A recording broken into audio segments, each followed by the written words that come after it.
अंजना उन कश्यप जी सोई हुई है, आजकल वो जाग नहीं रही है। अयोध्या मंदिर पर तो कभी गई नहीं वो, ना उनकी आस्था है, तो इसलिए वो अयोध्या मंदिर पर कोई जिक्र नहीं करेंगी। अयोध्या मंदिर का जिक्र करना, उसकी चोरी को बताना भी हम लोगों का ही फर्ज है। मतलब सारी गालियां खाने का काम, सारी चोरी चकारी उजागर करने का ठेका हमारे पास है।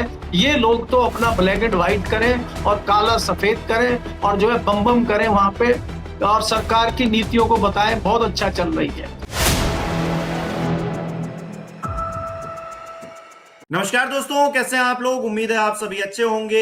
उत्तर प्रदेश से लेकर बंगाल तक हंगामा मचा हुआ है। उत्तर प्रदेश में राम मंदिर का मुद्दा जिस तरह से गरमाया हुआ है, बताया जा रहा है 200 करोड़ रुपए का घपला घोटाला किया गया है। लेकिन खबरें हैं, अभी दावे हैं, पुष्ट अभी कुछ भी नहीं हुआ है। लेकिन इस बीच राजनीति तेज हो गई है। और उधर बंगाल के अंदर क्या हो रहा है, वहां तो गजब ही खेल हो रहा है। ममता बनर्जी के जो कभी खासम खास नेता हुआ करते थे, वो अब कह रहे हैं कि भाई हम दूसरी राह जा रहे हैं, भारतीय जनता पार्टी को कहीं ना कहीं वो सपोर्ट कर रहे हैं। तो क्या हो रहा है, हर कोई अपनी तरीके से इस लोकतंत्र को हाँकने की कोशिश कर रहा है। और भारतीय जनता पार्टी ताकत में है, तो क्या उसकी जो मर्जी आएगी वो करेंगे। जहां पर जांच मन करेगा वहां करेंगे, जहां मन आएगा बुलडोजर चलाएंगे, और जहां नहीं आएगा वहां एक एफआईआर तक नहीं करेंगे, जैसा कि अयोध्या में हो रहा है। करेंगे बात। केपी मलिक जी बृहस्पतिवार हमारे साथ जुड़े। सर बहुत बहुत स्वागत है आपका। हिमांशु जी बहुत बहुत धन्यवाद आपका, आपके दर्शकों का बहुत बहुत आभार। आपको मुबारक हो। उत्तर प्रदेश में अयोध्या मंदिर में चंदा चोरों के पीछे पुलिस लगी हुई है कि नहीं लगी हुई, ये तो आप ही बताएंगे। लेकिन बम बम चल रहा है मामला। जहां पहले कह रहे थे कुछ नहीं हुआ, फिर लाखों में हुआ, अब करोड़ों में मामला चला गया है। और जल्दी आपको खबर मिलेगी, ये करोड़ों का भी नहीं अरबों का मामला है। तो आपको बहुत बहुत शुभकामनाएं। और थोड़ा सा आप भी प्रार्थना करिए भगवान श्री राम से कि इन दैत्यों को सजा दे वो, क्योंकि मुझे लगता है आदमी तो कोई दे नहीं पाएगा। जो कमेटी बनी है या एनआईटी बनी है, एसआईटी बनी है, वो तो कुछ नहीं कर पाएगी। क्योंकि जो एसआईटी के लोग हैं वो कौन है, वो तो इन्हीं के लोग हैं, इन्हीं के मातहत हैं, तो वो क्या कर पाएंगे। तो इसलिए आपको शुभकामनाएं। और आपसे प्रार्थना है कि आप भी प्रार्थना करिए और अपने दर्शकों से भी कहिए कि वो प्रार्थना करें कि जो श्रद्धालु हैं उनकी आस्था के साथ जो खिलवाड़ हो रहा है, कम से कम ऐसा ये लोग ना करें। जी सर, मेरा सवाल भी यही है कि मामला जो है बढ़ते बढ़ते अब 200 करोड़ तक पहुंच गया है। खबरें 200 करोड़ तक के लिए छपने लगी हैं। और इधर कहा जा रहा है कि योगी जी ने एसआईटी गठित कर दी है, तो प्रशंसा करिए। नृपेंद्र मिश्रा तो यही कह रहे हैं।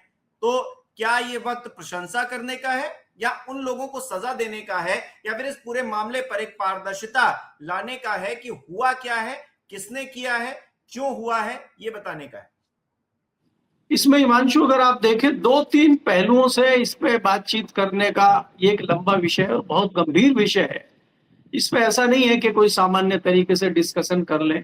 अगर हम इसको देखें कि पहली बार जब ये मामला निकल के आया तो इसको कितने हल्के में लिया गया। और आपको याद होगा कि 20 से मुझे लग रहा 25 सेकंड का एक वीडियो चंपत राय जी का आया।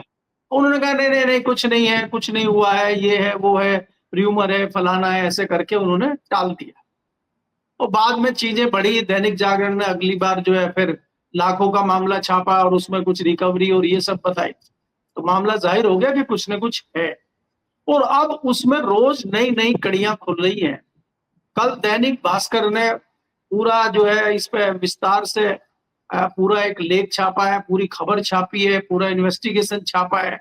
और उसमें ये सामने बातें आई हैं कि ये मामला जितना छोटा लग रहा था, जितना छोटा करके इसको दिखाया जा रहा था, ये उतना छोटा है नहीं। 200 करोड़ की फिगर तो उसके तो तथ्य सामने आ चुके हैं। ऐसे में जहां कोई रिकॉर्ड नहीं है, कुछ नहीं है, कितना चढ़ावा आया नहीं आया, इसका कोई रिकॉर्ड कहां दिखेगा। तो वो पता ही नहीं चल रहा है। तो ये करोड़ों से भी ऊपर मैं आपको ये कह सकता हूं कि ये मामला अरबों में जाएगा। दूसरी बात ये है कि हैरानी की बात आप देखिए कि ईडी और सीबीआई लगी हुई है महाराष्ट्र में, वेस्ट बंगाल में, दिल्ली में ढूंढ रही है लोगों को, और मंदिर वाले लोगों को ढूंढ ही नहीं रही। ईडी सीबीआई और आईटी सब गायब है, एफआईआर तक नहीं हुई है, खाली एसआईटी बना दी है।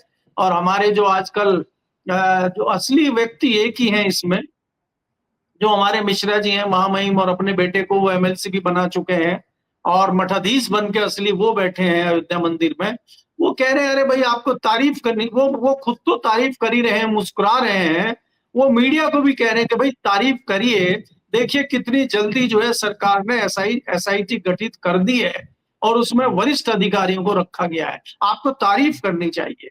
वो इसी तारीफ में लगे हुए अभी तक। आप देखिए ना इनको शर्म आती है, ना इनको किसी चीज का डर लगता है, इनका डर भी निकल चुका है, शर्म भी निकल चुकी है, ये बेहयाई है इनकी जो आप देख रहे हैं। मुस्कुराते हुए वो टीवी चैनलों को बाइट दे रहे हैं, शर्म से उनका जो है मुंह झुक नहीं रहा है, सिर नहीं झुक रहा है शर्म से उनका, ऐसे लोग। और ये अयोध्या के विवाद में ये पहली बार नहीं रहे, ये तब से रहे जब शिला पूजन और जो वहां पे कार सेवक लोग आए थे, गोली चलाने की जिम्मेदारी भी इन्हीं के ऊपर आज तक मानी जाती है कि गोली चलाने वाली टीम में भी यही थे, आदेश देने वाले यही थे। आज वो लोग जिनके जो कार सेवक शहीद हुए थे, आज उनके परिवार कह रहे हैं कि हाँ, ये दुर्भाग्यपूर्ण स्थिति देखने के लिए हम जिंदा थे। आप ये देखिए जो व्यक्ति गोली चलवा रहा है, जो इन सारी चीजों में शामिल है, आज वही बॉस बन के बैठा हुआ है और वही क्लीन चिट दे रहा है। तो इससे बड़ा दुर्भाग्य क्या होगा, क्या बीत रही होगी उन लोगों के दिलों पे, जो जिन लोगों ने शिला पूजन और जिन लोगों ने बाबरी मस्जिद पे मस्जिद हटा के मंदिर बनाने के लिए कार सेवा की थी, वास्तव में जिनकी आस्था वहां जुड़ी हुई थी। अब वो ठीक था गलत था, मैं उस बारीकी पे नहीं जाऊंगा, जो भी हुआ था, क्योंकि उस दौरान तो वाजपेयी जी ने भी गलती मानी थी, उस दौरान तो प्रधानमंत्री नरसिंह राव ने भी गलती मानी थी कि गलत हुआ है, वो एक अलग विषय है। कोर्ट का फैसला आया है मंदिर बनाइए तो मंदिर बन गया, और आज मंदिर में भी आप चोरी कर रहे हैं। तो क्या यही एक खोखली आस्था थी आपकी? और आपको शर्म भी नहीं आ रही? एक व्यक्ति का इस्तीफा नहीं हुआ है, चंपत राय बेशर्मी की तरह से वहां बैठे हुए हैं इतने आरोप लगने के बाद भी। क्या ये उसी पार्टी से, उसी संगठन से संबंध रखते हैं जिस पार्टी को बड़ा सिद्धांतवादी नैतिकतावादी कहा जाता था, और कहते हैं कि अडवाणी जी और वाजपेयी जी ने इस्तीफा दे दिया था, भाई हवाला कांड में हमारा नाम आ गया। अडवाणी जैसे आदमी ने, जिसको कट्टर हिंदुत्ववादी का चेहरा माना जाता था, इसी भारतीय जनता पार्टी के, मैं बार बार कहता हूं, हवाला कांड में आने से कम उन्होंने इतना सैद्धांतिक कदम तो उठाया कि भाई इस्तीफा दे दिया, अपने सभी पदों से इस्तीफा दे दिया, और ये कहा कि जब तक मैं निर्दोष साबित नहीं हो जाता मैं कोई पद नहीं लूंगा। चंपत राय क्यों नहीं कह रहे भाई ये बात? ये क्यों नहीं कह रहे मिश्रा जी ये बात? ये क्यों नहीं कह रहे कि भाई हम अपना पद से इस्तीफा देते हैं और निष्पक्ष जांच होनी चाहिए, और निष्पक्ष जांच होने के बाद में जब हम बेदाग साबित हो जाएंगे तब हम वापस पदों पे आ जाएंगे? ये क्यों नहीं कह रहे हैं? ये इसलिए नहीं कह रहे हैं कि चोरी में ये शामिल है, इस डकैती में, इस लूट में यही मुख्य किरदार है। आप ये देखिए, चाहे एक ड्राइवर हो, चाहे एक चपरासी हो, चाहे वो करोड़पति बन गए हो, कहां से करोड़पति एकाएक बन गए? यहाँ 5 लाख रुपए किसी आम आदमी के अकाउंट से निकल जाए, उसके अकाउंट में डल जाए, अगले दिन उसको आईटी का नोटिस आ जाता है, उससे पूछताछ शुरू हो जाती है, उसका बैंक अकाउंट बंद हो जाता है ना। इनके बैंक को अब अगर ये चंदा चोरी कर रहे हैं, चढ़ावा चोरी कर रहे हैं, तो कैश की चोरी कर रहे होंगे, कैश ये बैंक में डाल रहे होंगे, तो क्या बैंक पूछता नहीं है कि इतना कैश रोज कहां से ला रहे हैं आप? तो ये बड़ी हैरानी की बात है कि ये एक सामूहिक मिले ना, गोबर के ढेर में 10 लाख रुपए मिले। और मैं कल ग्राउंड रिपोर्ट पे गया था, कुछ लोगों से बात कर रहा था, तो कुछ भक्त टाइप के लोग थे, उन्होंने कहा अगर हमारे घर में 10 लाख रुपए मिले हैं तो इसका मतलब ये थोड़ी ना ये चोरी के हैं। तो अगर चोरी के नहीं है तो आपको जो है तिजोरी में रखना चाहिए था, आपने गोबर के ढेर में वो 10 लाख रुपए क्यों रख दिए थे? इसका जवाब किसी के पास नहीं है। नहीं हिमांशु, मैं इसीलिए कह रहा हूं कि इनकी बेशर्मी इतनी आगे बढ़ गई है, इनकी बेशर्मी नंगई इतनी आगे बढ़ गई कि इनको शर्म भी नहीं आ रही है कुछ भी कहते हुए। ये कुछ भी एक्सक्यूज दे रहे हैं, ये कुछ भी कह रहे हैं। सोशल मीडिया पे जब हम जैसे लोग बोलते हैं, बाकी लोग बोल रहे हैं, तो उसमें कई ऐसे मूर्ख लोग, कई ऐसे अंधभक्त लोग जो है टिप्पणी कर रहे हैं कि आपने तो चंदा भी नहीं दिया हो। और मैं आपको बताऊं हिमांशु जी, मैं तो आपको बताऊं, कार सेवा में शामिल रहा हूं एज ए पत्रकार भी। तब तो हम नौसिखिए पत्रकार थे, और हम जो है कहीं ना कहीं लाठी डंडों से वहां पिटाई खाई है हमने। और ये इस तरह के आज जो अंधभक्त आ गए हैं, वो हमें समझा रहे हैं कि क्या मंदिर है, क्या मस्जिद की बात है, और क्या राम में आस्था है। तो ये सब इनको इन्होंने दिशा भ्रमित कर दिया है, दिग्भ्रमित कर दिया है, लोग अंधे हो चुके हैं। आप ये देखिए कि देश में ये इतना बड़ा मामला है, जो आस्था का सवाल है, चोरी का सवाल है, उस पे कहीं जिक्र नहीं हो रहा। अंजना ओम कश्यप जी सोई हुई हैं आजकल, वो जाग नहीं रही है। उनकी दिव्य दृष्टि नहीं पड़ रही है इधर मंदिर की तरफ।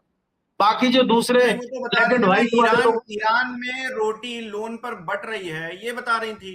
फिर हाँ ईरान वो ने गई कहा थी ना, कि ईरान को वो ईरान में रही है, वो ईरान में काफी दिन रही है, उनको ईरान की सारी चीजें पता है और ईरानियत से वो बहुत ज्यादा प्रभावित है, इसलिए वो ईरान का जिक्र कर रही है। अयोध्या मंदिर पे तो कभी गई नहीं वो, ना उनकी आस्था है, तो इसलिए वो अयोध्या मंदिर पे कोई जिक्र नहीं करेंगे। अयोध्या मंदिर का जिक्र करना, उसकी चोरी को बताना भी हम लोगों का ही फर्ज है। मतलब सारी गालियां खाने का काम, सारी चोरी चकारी उजागर करने का ठेका हमारे पास है। ये लोग तो अपना ब्लैक एंड व्हाइट करें और काला सफेद करें और जो है बम बम करें वहां पे, और सरकार की नीतियों को बताएं बहुत अच्छा चल रही है।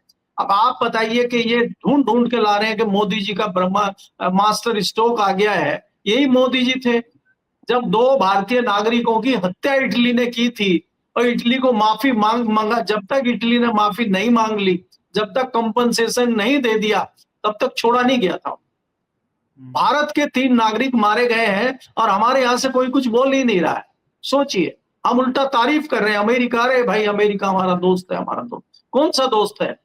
जो हमारे जहाजों पे अटैक कर रहा है वो काहे का हमारा दोस्त है? तो ये तो अंधभक्त ऐसे हो चुके हैं और ये ऐसे बेहया बेशर्म हो चुके हैं कि इनको कोई फर्क नहीं पड़ता। इसलिए अब इनका जिक्र करना मुझे लगता है बेईमानी है। लेकिन बड़ा दुख होता है ये जान के कि जिस प्रकार से श्रद्धालुओं की आस्था के साथ खिलवाड़ किया जा रहा है, ये बहुत दुखदाई है। और हम लोगों को, बाहर के लोगों को बाद में पता लगता है, इस चीज को भांप लिया था स्थानीय लोगों ने, स्थानीय जनता ने, इसीलिए भारतीय जनता पार्टी की हार वहां पे हुई है। अब तो निश्चित तौर पे ये कहा जा सकता है कि अयोध्या के जो नागरिक है, अयोध्या के जो मतदाता है, वो कहीं ना कहीं जागरूक है, इसीलिए उन्होंने इस तरह की चीजें की और वो हमसे ज्यादा कहीं ना कहीं इस चीज को भुगत रहे हैं, इसलिए उन्होंने फैसला 24 में ही दे दिया। जी। हम्म। अच्छा सर, एक तरफ तो ये हो रहा है कि हमने एसआईटी गठित कर दी है, जांच होगी और सब कुछ निकलकर सामने आ जाएगा। दूसरी तरफ हम देख रहे हैं प्रधानमंत्री नरेंद्र मोदी ने कुछ नहीं बोला है, वो अपना विदेश यात्रा पर चले गए हैं और देश में भारतीय जनता पार्टी तमाम और चीजों का जिक्र कर रही है, राम मंदिर का जिक्र नहीं कर रही है। बंगाल में जो परिस्थितियां हैं राजनीतिक तौर पर, ममता बनर्जी के लोग जो बागी हुए पड़े हैं, वो अब ओम बिरला साहब से मिल रहे हैं, कह रहे हैं हमको अलग बैठने की व्यवस्था दीजिए, हम तो अलग हैं। तो देश की जो राजनीति है वो ऐसी, मतलब हालांकि ये कोई नई बात नहीं है कि जो मुद्दे हैं उस पर मत बोलो और बाकी चीजें करते रहो, अपने मनमर्जी करते रहो, कोई फर्क नहीं पड़ता है। हमारे देश के नाविक अगर कहीं पर अमेरिका द्वारा मार दिए जा रहे हैं तो हम कुछ नहीं बोलेंगे, हम कुछ नहीं कहेंगे। अमेरिका हमको धमकी देगा कि हमारा जो मन करेगा हम वो करेंगे, हमारी पॉलिसीज आपको माननी पड़ेगी, तो हम कुछ नहीं बोलेंगे, कोई फर्क नहीं पड़ता। हम क्या करेंगे, हम दूसरी जो विपक्षी पार्टियां उनको तोड़ने का काम करेंगे। देखिए हिमांशु, आप मजे की बात ये देखिए, जिस प्रकार से राजनीति मजाक बन के रह गई है, जिस प्रकार से देश की राजनीति के साथ मजाक हो रहा है, वो लोग हंस रहे हैं। कई लोग देख के, हमें दूसरे देशों के लोग हों, चाहे इधर की आम जनता हो, चाहे प्रबुद्ध नागरिक हो, वो सब हंस रहे हैं देख के हो क्या रहा है, लोगों को समझ में नहीं आ रहा। आप ये देखिए, मैंने आपके चैनल पे भी बोला था, बाकी जगह भी बोला था, आर्टिकल भी लिखा है मैंने, कि बंगाल का चुनाव देश की राजनीति में बहुत बड़ा बदलाव लेके आएगा। मैंने लिख दिया था ये, और वो बदलाव आपको दिखाई दे रहा है। हमने कहा था कि भारतीय जनता पार्टी अगर बंगाल में हारती है तो देश की राजनीति दूसरे रास्ते पे बदलेगी, और अगर जीतती है तो दूसरे रास्ते पे बदलेगी। भारतीय जनता पार्टी वेस्ट बंगाल में जीती, वो कैसे जीती, नहीं जीती, क्या जीती, तोते के थ्रू जीती, उसको छोड़ दीजिए आप, लेकिन आखिरकार जीती। और आज आप राजनीति का एक नया परिदृश्य देख रहे हैं पूरे देश में। हद हो गई कि कल 20 सांसद स्पीकर के पास जा रहे हैं और वो कह रहे हैं कि हमने एक एनसीपीआई पार्टी है उसमें ज्वाइन कर लिया। अब भाई, आम आदमी ये पूछेगा ये कौन सी एनसीपीआई है और इसमें क्या करेंगे ये जाके। तो देखिए, ये क्या है कि भारतीय जनता पार्टी अपने साथ तो इनको ले नहीं रही, ना विधायकों को अपने साथ लिया वेस्ट बंगाल में। तो ये आम आदमी समझना चाहता है कि ये उस एनसीपीआई में जाके क्या करेंगे। तो ये टेक्निकल बात है कि अगर आप पार्टी छोड़ेंगे, कम पार्टी के ये कोई सांसद पार्टी छोड़ेगा, कम छोड़ेगा तो उसको इस्तीफा देना पड़ेगा पार्टी से, इस्तीफा देगा तो उसकी सदस्यता चली जाएगी। तो ये सदस्यता ना जाए इसलिए आप जो है 2/3 एक किसी दल में ज्वाइन कर लीजिए। अब वो दल की बात करते हैं हम, जो NCPI national citizen party of India है, वो हावड़ा में रजिस्टर्ड है कलकत्ता की, और वो सिर्फ एक चुनाव लड़ी है त्रिपुरा में, कोई जीत भी नहीं पाई है, और ये एकाएक उसमें इन्होंने विलय कर लिया है। अब उसके जो अध्यक्ष है और उसके जो महासचिव है, वो कह रहे हैं हमसे तो कोई पूछा ही नहीं, कि हम तो बताया नहीं, कि हम तो इनको अपनी पार्टी में ले ही नहीं रहे। बताइए, वो कह रहे हैं हम इनको अपनी पार्टी में ले ही नहीं रहे, और ये कह रहे नहीं हम आ चुके हैं, ये स्पीकर को चिट्ठी दिया है। तो देखिए राजनीति में क्या मजाक हो रहा है, और इस मजाक में कौन शामिल है? देश के तथाकथित जो आज के चाणक्य है, वो सब चाणक्य नीति चला रहे हैं, और बाकी सब नाच रहे हैं, डुगडुगी बजा रहे हैं, चाहे वो ओम बिरला जी हो, चाहे वो अपने कोई दूसरे उपराष्ट्रपति हो, जो भी संवैधानिक पदों पे लोग बैठे हुए हैं, वो सिर्फ डुगडुगी बजा रहे हैं। तो ये देश में किस प्रकार का मजाक हो रहा है, ये आप देखिए। कई सारे सांसद हैं जो अभी तक कुछ बोले नहीं है, चुपचाप वो जो है भेड़ बकरी की तरह इधर उधर जा रहे हैं। उनके मन में क्या है, उनको किस प्रकार से डराया गया है, उनको किस प्रकार से लालच दिया है, ये चीजें भी आनी बाकी है। अभी भारतीय जनता पार्टी इतनी कवायद क्यों कर रही है, इतनी जल्दीबाजी क्यों है? अभी तो 1 महीना भी नहीं हुआ।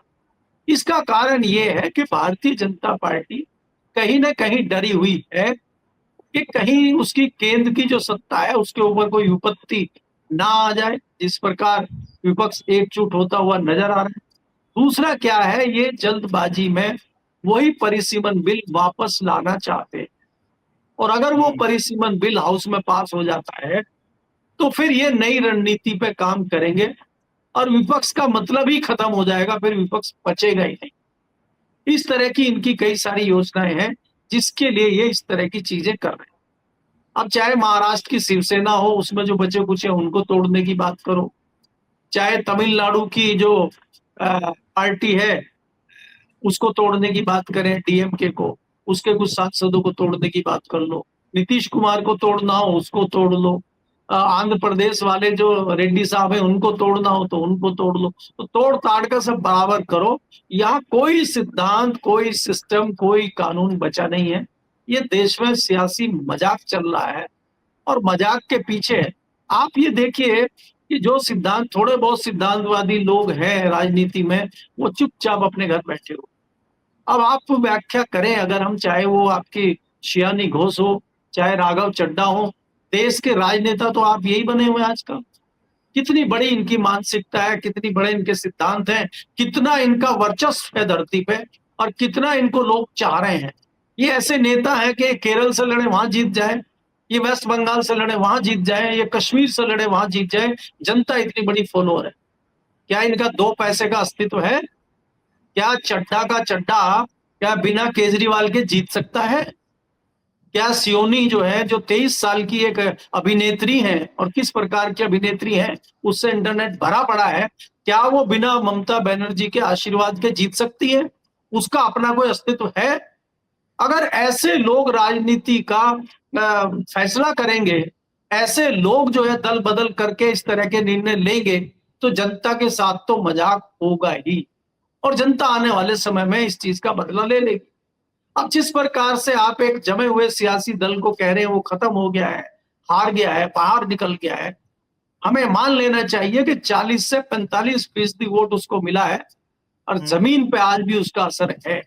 जब आप जमीन पे उतरेंगे तो फिर आपको आईना दिखा दिया जाएगा। तो मेरा कहना ये है, चाहे उत्तर प्रदेश हो, चाहे वेस्ट बंगाल हो, जब तक आप जमीन पर नहीं उतरेंगे आपको आईना नहीं दिखेगा। ये सब हवा हवाई चल रहा है। जी, बहुत बहुत शुक्रिया सर, तमाम बातचीत के लिए, तमाम जानकारी देने के लिए बहुत बहुत धन्यवाद आपका। हमारे दर्शक किस तरह से देख रहे हैं इस विषय को कमेंट करके जरूर बताएं। इस वीडियो को लाइक करना, शेयर करना मत भूलिएगा। हमारे चैनल को सब्सक्राइब नहीं किया तो वो भी जरूर कीजिएगा। आप हमें सहयोग भी कर सकते हैं ज्वाइन बटन पर क्लिक करके। बहुत बहुत धन्यवाद।